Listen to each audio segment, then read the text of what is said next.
un professeur a entendu un de ses élèves se moquer d'une fille dont le père était éboueur. Celui-ci a alors pris la décision de lui donner une leçon de valeur, qu'il ne serait pas prêt d'oublier. Jeff Herbert était un professeur qui aimait enseigner. Il aimait particulièrement nourrir les jeunes esprits brillants et les aider à atteindre leur plein potentiel. Par ailleurs, il détestait particulièrement tout ce qui pouvait empêcher ces petits de se développer. Caroline North, 8 ans, était l'une des élèves préférées de Jeff.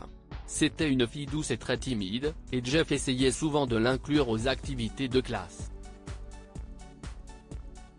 Mais au lieu de s'épanouir dans cet écosystème jovial, Caroline se repliait encore plus dans sa coquille. Si au départ Jeff ne comprenait pas pourquoi elle agissait ainsi, il a fini par découvrir ce qui se passait vraiment.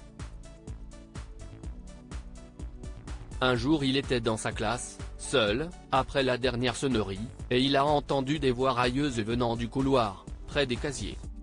« Ne la touche pas !» criait une voix de garçon. « Elle sent mauvais. »« Je ne la touche pas !» criait un autre. « Oui. Si est-il vrai ?» a dit un autre en ricanant, avant de continuer. « Tout comme ton père. »« Mon père ne sent pas mauvais !» a dit Caroline, avec des larmes dans ses yeux. « Il ne sent rien. Si est-il un éboueur, tu crois qu'il sent les roses ?» a dit le garçon pour se moquer. Jeff se leva, ouvrit sa porte et marcha aussi silencieusement qu'il le put dans le couloir. Près des casiers se tenait Caroline serrant son sac à dos contre sa poitrine. Devant elle se tenait la plus grosse brute de sa classe, Daniel Malo. Daniel n'était pas seul, les brutes le sont rarement. Il avait ses deux camarades préférés qui l'encourageaient. Tommy Jones a dit « Tu crois qu'elle met les déchets de la classe dans son sac à dos ? Comme son père », a ajouté David Barino. « Je l'ai vu conduire le camion poubelle dans notre quartier. » Non, a dit Daniel en souriant. Son sac à dos vient de la poubelle. Son papa l'a ramené du travail pour sa petite fille. Le temps que Jeff les rejoigne, Caroline sanglotait et les garçons riaient, mais ils se sont arrêtés dès qu'ils ont vu le professeur. « Qu'est-ce qui se passe ?» a demandé Jeff. Caroline a secoué la tête et a détourné le regard, et les trois garçons l'ont ignoré.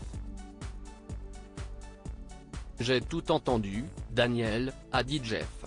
Je vais parler à ton père ce soir. »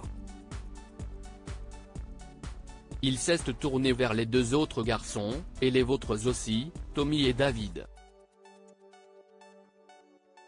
Allez en classe. Mais Daniel ricanait. Tu crois que mon père va aimer que tu défendes un pauvre type ? Un pauvre type ? A dit Jeff en fronçant les sourcils. Qu'est-ce que tu veux dire ? Eh bien, le père de Caroline est un éboueur, n'est-ce pas ? A demandé Daniel avec arrogance. Si ce n'est pas un pauvre type, je ne sais pas qui l'est. Jeff était tellement en colère qu'il a décidé de s'éloigner et de retourner dans sa classe.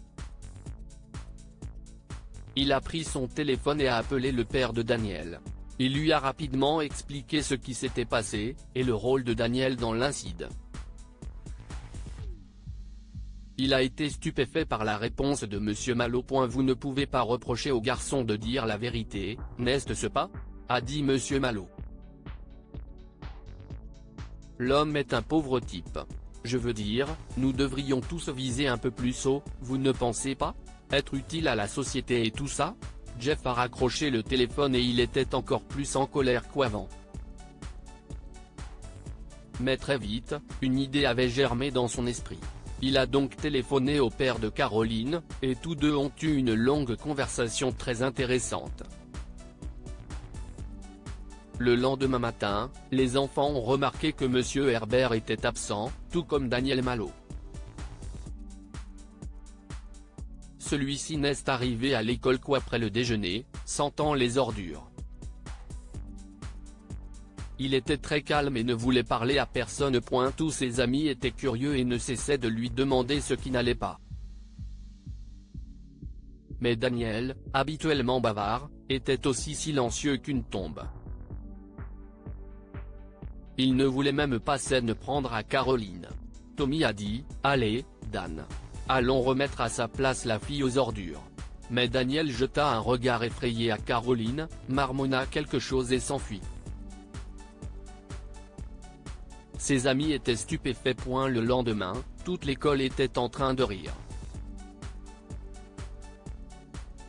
Et, vous avez entendu ce qui est arrivé à la voiture du père de Daniel? La nouvelle BMW de luxe? Un apprenti éboueur a appuyé sur le mauvais levier et a déversé son chargement sur la voiture. C'était comme le karma. À cause de cela, pendant longtemps, Daniel a été taquiné sur le fait que la voiture toute neuve de son père sentait les ordures, ce qui était le cas. Quant à ce qui s'était réellement passé, c'était très simple. Jeff avait convaincu le patron de Monsieur North de le laisser conduire le camion poubelle pour une nuit. Il lui avait dit qu'il faisait des recherches pour un roman qu'il écrivait. C'est ainsi que lorsqu'il s'est arrêté devant la porte de Daniel, il a accidentellement appuyé sur le mauvais levier. La voiture de Monsieur Malo a été enterrée sous un énorme tas de déchets malodorants, ce qui l'a mis en retard au travail le lendemain matin, tout comme Daniel.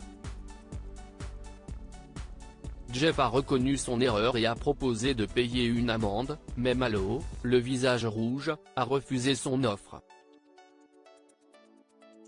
Il a fallu des mois pour que l'odeur s'estompe de la voiture de Monsieur Malo et, peu importe le nombre de fois où il la faisait laver, elle sentait toujours un peu l'arête de poisson pendant les jours de grande chaleur. Quant à Daniel, il a appris à respecter le travail de chacun, et la valeur des efforts de tout le monde. Que pouvons-nous apprendre de cette histoire? Tout travail a de la dignité s'il est bien fait. Il n'y a pas de profession plus noble. Chaque travail est essentiel au bon fonctionnement de notre société, comme l'eau n'a pris les Malo lorsqu'ils ont été noyés dans les ordures. Traitez tout le monde avec respect si vous voulez être respecté. Daniel s'est moqué de Caroline, mais Jeff lui a montré ce que c'était que d'être la risée de l'école. Cette histoire est inspirée par l'histoire d'un de nos lecteurs et écrite par un rédacteur professionnel. Toute ressemblance avec de véritables noms ou lieux est une pure coïncidence. Toutes les images sont utilisées uniquement à des fins d'illustration. Partagez votre histoire avec nous.